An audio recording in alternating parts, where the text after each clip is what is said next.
সুপ্রিয় দর্শক, আসসালামু আলাইকুম। নিউজ 24 এর সন্ধ্যার সংবাদে আপনাদের সবাইকে স্বাগতম। প্রথমেই জানিয়ে দিচ্ছি সংবাদ শিরোনাম।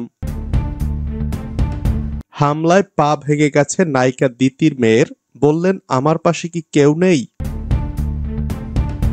বাসে কোনো ধর্ষণের ঘটনা ঘটেনি, যা জানালেন পুলিশ সুপার। সুনামগঞ্জে শিরনির আয়োজন নিয়ে বিএনপি ও আওয়ামী লীগের সমর্থকদের সংঘর্ষ, আহত ৩০। রাজশাহীতে আওয়ামী লীগ বিএনপির সংঘর্ষে নারীর মৃত্যু। আউটসোর্সিং কর্মীদের ওপর পুলিশের জলকামান, সাউন্ড গ্রেনেড নিক্ষেপ। নির্বাচন কমিশন কারো হুকুম মতো চলবে না, যা বললেন সিইসি। স্থানীয় সরকারের পরেই যৌক্তিক সময় জাতীয় নির্বাচন দিন, মন্তব্য জামায়াত আমিরের। এতক্ষণ শুনছিলেন সংবাদ শিরোনাম। পুরো খবর পেতে ভিডিওটি শেষ পর্যন্ত দেখুন। সর্বশেষ সংবাদ পেতে চ্যানেলটি সাবস্ক্রাইব করুন। এবার বিস্তারিত। হামলায় পা ভেঙে গেছে নায়িকা দিতির মেয়ের, বললেন আমার পাশে কি কেউ নেই? প্রয়াত চিত্রনায়িকা দিতির মেয়ে লামিয়া চৌধুরীর ওপর সন্ত্রাসী হামলার অভিযোগ উঠেছে। এ সময় ইট দিয়ে তার গাড়ির গ্লাস ভাঙচুর করেছে ও পায়ে আঘাত পেয়েছেন। প্রাণ বাঁচাতে লামিয়া চৌধুরী পালিয়ে ঢাকায় এসেছেন। শনিবার বিকেলে এ ঘটনায় চিত্রনায়িকা কন্যা লামিয়া চৌধুরী তার ফেসবুকে স্ট্যাটাস দিয়ে ও লাইভে এসে এসব কথা জানান।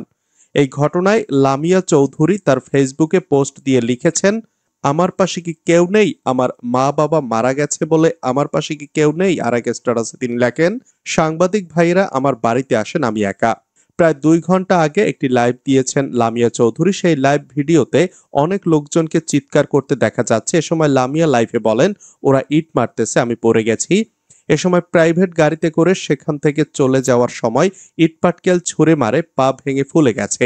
তাৎক্ষণিকভাবে জানা গেছে, নারায়ণগঞ্জের সোনারগাঁও দিয়াপাড়া গ্রামে নিজ বাড়িতে জমি সংক্রান্ত বিষয়ে প্রয়াত অভিনেত্রীর মেয়ের উপর হামলা চালায় একদল সন্ত্রাসী। প্রায় 30 থেকে 40 জন অবস্থান নেন লামিয়ার বাড়িতে। এ সময় তিনি পায়ে আঘাত পেয়েছেন ও ইট ছুঁড়ে তার গাড়ির গ্লাস ভেঙে ফেলা হয়। পরে তাৎক্ষণিকভাবে সেখান থেকে তিনি গাড়িতে করে ঢাকার উদ্দেশ্যে রওনা দেন। বাসে কোনো ধর্ষণের ঘটনা ঘটেনি, যা বললেন পুলিশ সুপার। ঢাকা থেকে রাজশাহীগামী চলন্ত বাসে ডাকাতির ঘটনা ঘটেছে, তবে কোনো ধর্ষণের ঘটনা ঘটেনি বলে জানিয়েছেন টাঙ্গাইলের পুলিশ সুপার মিজানুর রহমান।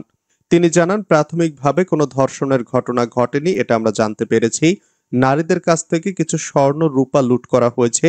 ডাকাত দল গাড়িতে থাকা নারীদের নাকফুল ও কানের দুল নেওয়ার সময় স্পর্শ লেগেছে, এটাকে শ্লীলতাহানি বলা যেতে পারে। শনিবার বেলা 11:30টার দিকে নিজ কার্যালয়ে সংবাদ বিজ্ঞপ্তিতে এসব কথা জানান পুলিশ সুপার। এ ঘটনায় কর্তব্য অবহেলার দায়ে মির্জাপুর থানার কর্মকর্তা আতিকুজ্জামানকে বরখাস্ত করা হয়েছে। পুলিশ সুপার বলেন, চলন্ত বাসে ডাকাতি ও শ্লীলতাহানির ঘটনায় সাভারের বিভিন্ন এলাকায় অভিযান চালিয়ে জড়িত 3 জনকে গ্রেপ্তার করা হয়েছে। এ সময় তাদের কাছ থেকে 3টি মোবাইল, একটি ছুরি ও 29,370 টাকা উদ্ধার করা হয়। মামলা হওয়ার 24 ঘন্টার মধ্যেই তথ্য প্রযুক্তি ও বিভিন্ন সোর্স ব্যবহার করে তাদেরকে গ্রেপ্তার করা হয়।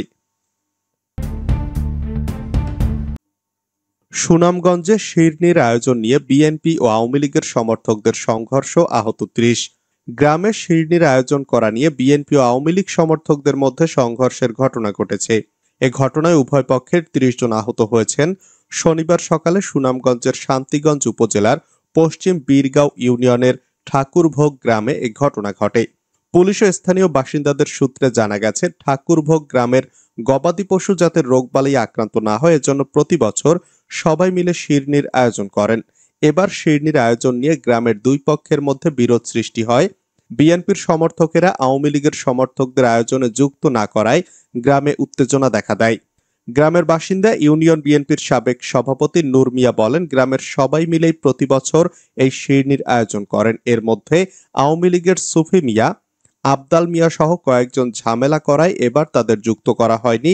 আজ সকালে শিরনি প্রস্তুত করে বিতরণের সময় মসজিদের মাইকে আবদাল মিয়ার পক্ষ থেকে লোকজন এই শিরনি বাতিল বলে ঘোষণা দেন। এতে 2 পক্ষের মধ্যে উত্তেজনা দেখা দেয়। পরে গ্রামের মাঠে 2 পক্ষের মধ্যে তুমুল সংঘর্ষ শুরু হয়। প্রায় ঘণ্টাব্যাপী সংঘর্ষে 30 জন আহত হন। রাজশাহীতে আওয়ামী লীগ বিএনপির সংঘর্ষে নারীর মৃত্যু। রাজশাহীর দুর্গাপুরে বিএনপি ও আওয়ামী লীগের সমর্থকদের সংঘর্ষে ফেরদৌসী আরা নামের এক নারী মারা গেছেন। শনিবার জমিজমার বিবাদে এই ঘটনা ঘটে। এ সময় প্রায় 15 জন আহত হন। রাজশাহী জেলা পুলিশের মুখপাত্র রফিকুল ইসলাম জানান, আহত এক নারীকে উদ্ধার করে দুর্গাপুর স্বাস্থ্য কেন্দ্রে আনা হলে চিকিৎসকরা তাকে মৃত ঘোষণা করেন। আহতদের উদ্ধার করে দুর্গাপুর উপজেলা স্বাস্থ্য কেন্দ্রে নেওয়া হয়। আউটসোর্সিং কর্মীদের ওপর পুলিশের জলকামান সাউন্ড গ্রেনেড নিক্ষেপ। চাকরি স্থায়ীকরণের দাবিতে জাতীয় প্রেস ক্লাবের সামনে সড়ক অবরোধ করে বিক্ষোভরত আউটসোর্সিং কর্মীদের জলকামান সাউন্ড গ্রেনেড নিক্ষেপ করে ছত্রভঙ্গ করে দিয়েছে পুলিশ। শনিবার বিকাল থেকে জাতীয় প্রেস ক্লাবের সামনের সড়কে অবস্থান নেন আন্দোলনরত আউটসোর্সিং কর্মীরা। অনুরোধ সত্ত্বেও সড়ক থেকে না সরলে পুলিশ তাদের লক্ষ্য করে জলকামান ছোড়ে ও লাঠিচার্জ করে। রমনা জোনের শাহবাগ থানার পেট্রোল ইন্সপেক্টর সর্দার বুলবুল আহমেদ উপস্থিত হয়ে মাইকে বারবার আন্দোলনকারীদের সড়ক ছেড়ে দেওয়ার অনুরোধ জানান। তিনি বলেন, আপনারা সড়ক ছেড়ে দেন, আপনাদের কারণে জনদুর্ভোগ সৃষ্টি হয়েছে, গাড়ি চলাচল বন্ধ হয়ে গেছে, আপনারা সড়ক না ছাড়লে আমরা অ্যাকশনে যেতে বাধ্য হব। এ সময় অবরোধকারীরা উত্তেজিত হয়ে বলেন, দাবি না মানা পর্যন্ত আমরা সড়ক ছাড়ব না, প্রয়োজনে আজ আমরা জীবন দেব, তবু দাবি আদায় না করে ঘরে ফিরব না। নির্বাচন কমিশন কারো হুকুম মতো চলবে না, মন্তব্য সিইসির। প্রধান নির্বাচন কমিশনার মম নাসির উদ্দিন বলেছেন, দেশবাসীকে সঙ্গে নিয়ে একটা আন্দোলন সৃষ্টি করতে চাই। এটা শুধু ভোট দেওয়ার আন্দোলন নয়, ভোটাধিকার প্রতিষ্ঠার আন্দোলন। আপনি নিজের জমি যেভাবে পাহারা দেন, নিজের ভোটটাও পাহারা দেবেন। কেন্দ্রে দরকার হলে সবাইকে পাহারা দিতে হবে, যাতে সুন্দর একটি নির্বাচন হয়। শনিবার দুপুরে কক্সবাজারের কুতুবদিয়া পিতা ও দাদার নামে প্রতিষ্ঠিত master Talebullah model school and college এবং হাফেজ জালালউদ্দিন আদর্শ হেফজোখানার বার্ষিক ক্রীড়া ও সাংস্কৃতিক প্রতিযোগিতায় প্রধান অতিথির বক্তব্যে তিনি এসব কথা বলেন। নাসির উদ্দিন বলেন, আমরা এমন ভোট উৎসব করতে চাই, মানুষ যাতে ভোট দিয়ে ঈদের আনন্দের মতো আনন্দ উদযাপন করতে পারে। আগে প্রশাসনের সহযোগিতা আপনারা ঠিকমতো পাননি, এবার আপনারা পাবেন। আমরা চাই একটা নিরপেক্ষ, সুন্দর, ত্রুটিমুক্ত নির্বাচন হোক। স্থানীয় সরকারের পরে যৌক্তিক সময় জাতীয় নির্বাচন দিন, দাবি জামায়াত আমিরের। স্থানীয় সরকারের পরেই যৌক্তিক সময় জাতীয় নির্বাচন দেওয়ার আহ্বান জানিয়েছেন বাংলাদেশ জামায়াত ইসলামীর আমির ডাক্তার শফিকুর রহমান।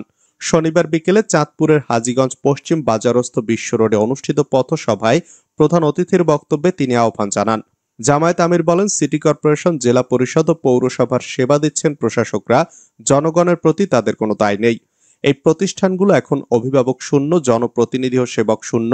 তাই আমরা বলছি, জনদুর্ভোগ নিরসনের জন্য তাড়াতাড়ি স্থানীয় সরকার নির্বাচন দিন। এসব নির্বাচন হলে জনগণের দুর্ভোগ লাঘব হবে। তারপর অবশ্যই যৌক্তিক সময় জাতীয় নির্বাচন দিতে হবে, তবে জাতীয় নির্বাচনের আগে মৌলিক কিছু সংস্কার জনগণ চায়। তিনি বলেন, অনেকেই বলেন আগে সংস্কার কেন, আমরা বলছি মানুষের খেয়ে বেঁচে থাকার জন্য সংস্কার প্রয়োজন। নির্বাচনে কালো টাকা ও পেশি শক্তির প্রভাব যেন সৃষ্টি না হয়, সেজন্য সংস্কার প্রয়োজন, যাতে করে দেশের প্রত্যেকটা ভোটার তাদের ভোট দিতে পারেন। তবে সরকার জাতীয় নির্বাচন নিয়ে গড়িমসি করুক, এটাও কাম্য নয়। তাই আমরা বলছি, যৌক্তিক সময়ের মধ্যে জাতীয় নির্বাচন দিতে হবে।